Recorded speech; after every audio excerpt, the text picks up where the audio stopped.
What? Is it that time already for unique devotion? Yes, it is. So here we are today. I'm always trying to have fun here. I'm going to read John chapter 11, verses 45 through 57. That ends chapter 11. But this is entitled The Plot to Kill Jesus. So let me hop in here. If you got your listening ears, I got my reading lips. Let's get started. John chapter 11, starting in verse 45. Then many of the Jews who had come to Mary and had seen the things Jesus did believed in him. But some of them went away to the Pharisees and told them the things Jesus did. Then the chief priests and the Pharisees gathered a council and said, "What shall we do? For this man works many signs.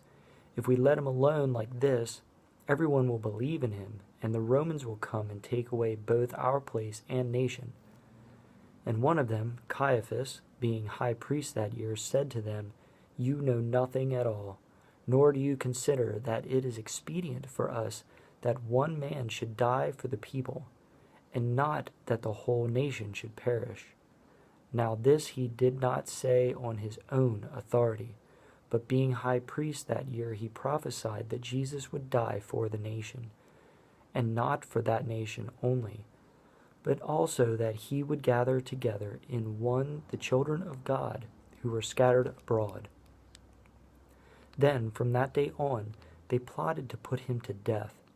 Therefore Jesus no longer walked openly among the Jews, but went from there into the country near the wilderness to the city called Ephraim, and there remained with his disciples. And the Passover of the Jews was near, and many went from the country up to Jerusalem before the Passover to purify themselves. Then they sought Jesus, and spoke among themselves as they stood in the temple, "What do you think? That he will not come to the feast?" Now both the chief priests and the Pharisees had given a command that if anyone knew where he was, he should report it, that they might seize him. So that ends chapter 11. Quick note, tomorrow we'll read chapter 12. I will read the entire book of chapter 12. It's a long one, but it's important. Then we'll go back the following day, break it down like we always do. So today, sharing time. The question is, they're talking amongst themselves, the Pharisees here, what shall we do? Okay, you read this story and it seems nice. It was over 2,000 years ago, and it's very important. That's great. Maybe you're just looking at it like, oh, it's a really neat story, but what does it have to do with you? And regardless of your outlook, there are some things you just need to ask. In this question, the same question pops up, but for you. What shall you do? I want to expand on that question just a little bit. What shall you do with the promptings of the Holy Spirit?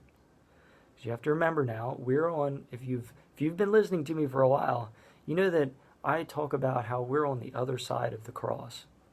Jesus has died. He has risen. He is no longer with us in physicality, but has left us with the Holy Spirit until his return.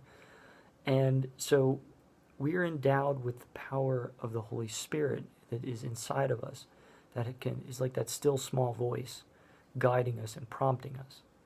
But you can choose to do nothing with it. You can choose to make it the smallest voice that you've ever heard to the point where you can't hear it, or you can choose to grow it and make it a loud, booming trumpet. So what shall you do with the promptings of the Holy Spirit? And don't overwhelm yourself. Just think about that question today and just see what it does in your life.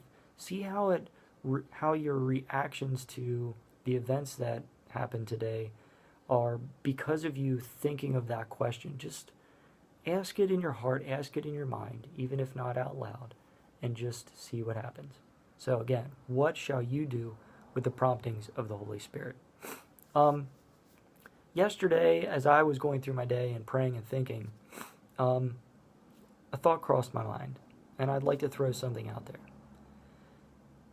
I would like to pray for you. I pray for you regardless. But if there's something specific that you would like me to pray about,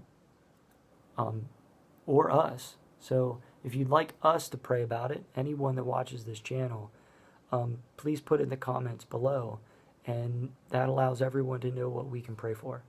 If it's very personal and extra specific, you don't want everyone to know, but you trust me, please send it in an email, and I will put it in my thought processes for prayer, and I will pray it at dinner time. I will pray it throughout the day, and send out as many prayers as I can for you, because the power of prayer it's important, and you won't understand how important it is until you start trying it and involving other people in it with you. It grows exponentially. So I'm not going to go any further with that.